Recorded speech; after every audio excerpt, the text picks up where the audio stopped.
All right, I feel like it's pretty quiet around here for a 4-0 win. Don't you guys agree, eh? Why is it just you guys? Why is it just you guys? This is what I'm saying. This is what's the problem with this hockey culture we have in Toronto here. You want to know proof? Here, I'll even show this on YouTube later. I don't even care. Look, these are some real diehard Leafs fans, and we'll get a few more as the night progresses, right? We always do. But this thing is a lot more alive when the Leafs lose badly than when the Leafs are winning nicely.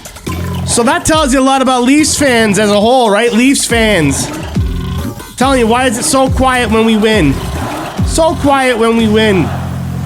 Right? But when we lose, everybody wants to say something about it. Both Leafs fans, Leaf haters, everybody. Everybody's got something to say about a loss. Nobody cares. Nobody cares about a win. That's a shame, man. That's a shame that you folks are working so hard to spread that Leafs positivity. And we got people that they don't want to carry their weight, man. They don't want to carry their weight. They only want to show up when things go wrong so they can yell and scream about it and carry on like children. You know what I mean? Come on, man. We need to be hyping this city for a win, and I hope everybody is hyped after a win like tonight, man. You should be hyped. You should be hyped for that Kallgren kid, all right? You should be. Having a shutout in your first game, I mean, come on, right? That's always an accomplishment. That kid deserves some credit there. Frags, how's it going? Hey, speaking of non-Leafs fans that show up to give us some good hockey talk and everything like that, there you go. Loginic, nice. Hello, come on in.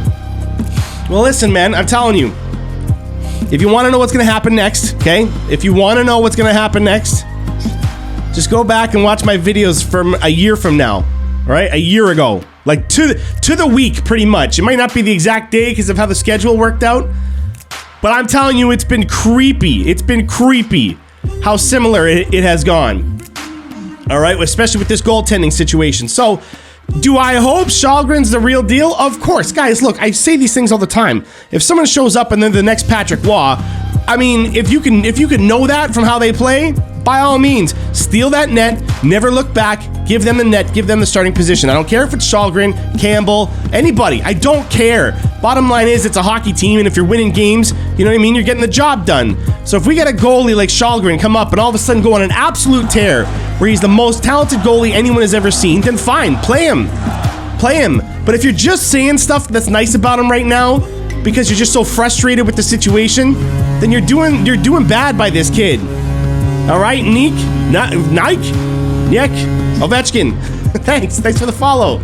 If you're just gonna ride this kid now because you want something to be happy about, put all kinds of pressure on him. Just look what it did to Campbell last year. Okay, Campbell he came in after a few other goalies. All of a sudden, he had a nice little hot streak, a game or two, or whatever it was. I don't know. He looked phenomenal.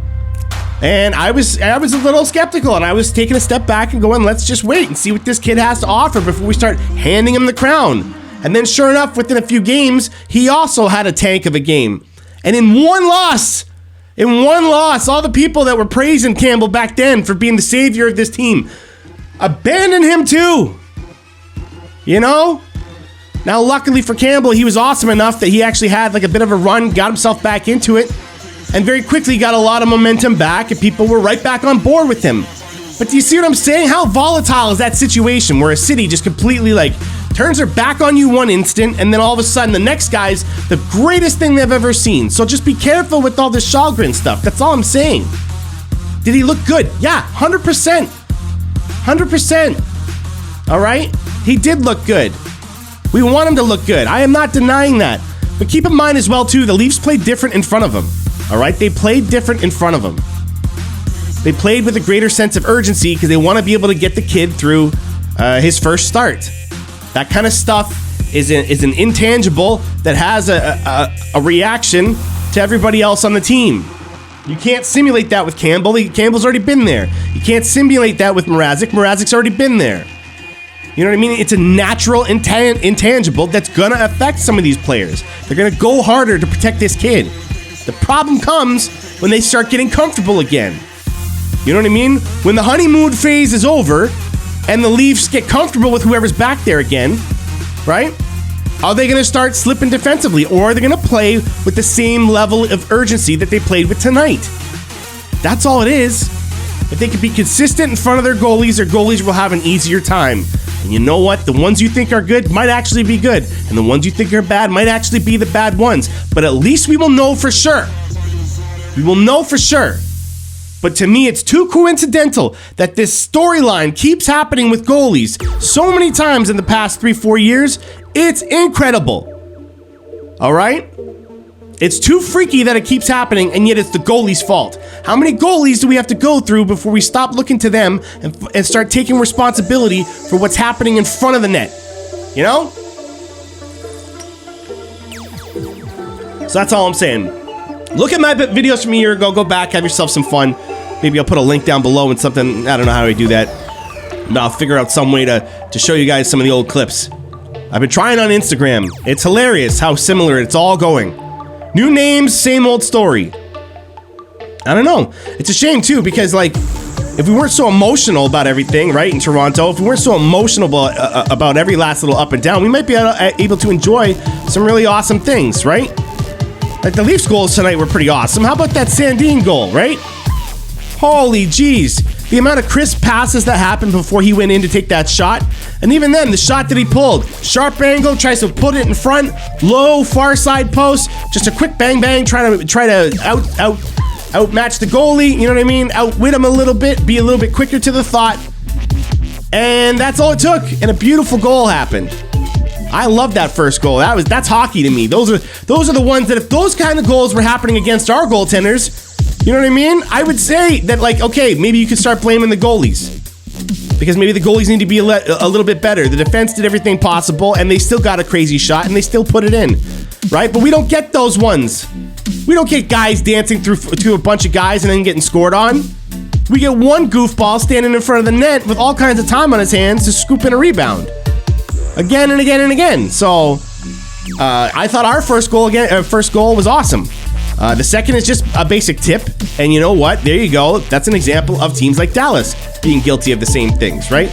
A tip is a little crazy, so not as much blame gets thrown on it.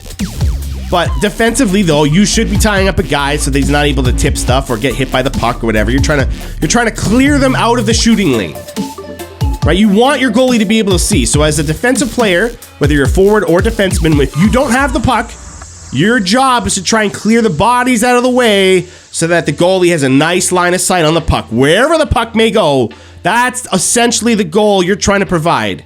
Give your goalie the best opportunity to see his shot. Don't stop all shots. That's not going to happen, right? So find the spots that you can give him that are just nice and easy shots, clear the bodies out of the way. So even teams like Dallas struggle with this, right? But trust me when I say the old school guys back in the 80s and 90s did this stuff better than these young guys have ever done.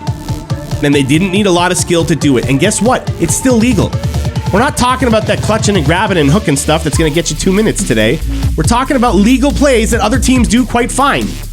Other teams do them quite fine, right? They're usually the bottom feeding teams because they have nothing else that they're able to contribute because they're not that caliber of player. They've got nothing elite to offer, so they get back to the grassroots of hockey. That's what they do. So, lots of teams are lacking in that category, and it was proof with that second goal for Toronto. The third one's a nice feed to Kasha. Kasha, was it? Right? Man, I like this guy.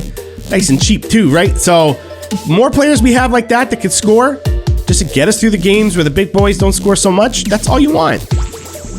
And as much as I talk about problems before we get into all your comments and everything, the more we talk about their problems, we have to realize that if they keep winning more games than they lose, even if a few of their losses are all together in a couple of days or so, the reality is, are they problems?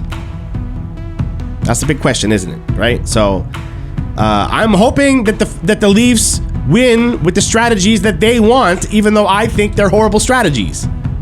I would rather them win their way than try my way and lose, you know? If they really are smarter than me and they're doing a strategy that I would never approve of, right, then I hope it wins. Because I'm going to be furious if it doesn't. You know what I mean? If the NHL keeps turning into this thing that they're all trying to accomplish, and then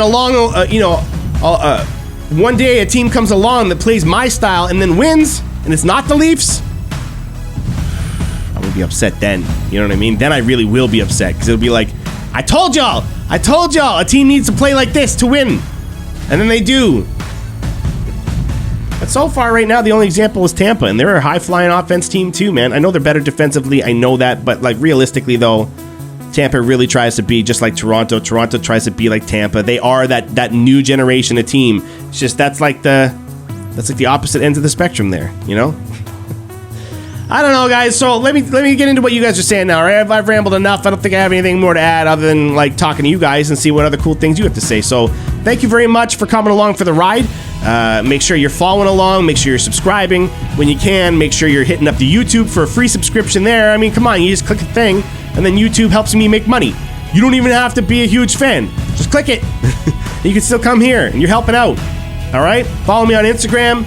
Be a part of that whole discussion, all the memes and everything else like that. All right? Thank you very much. And now I want to know what I've been missing here in this chat. Okay, let's get to it.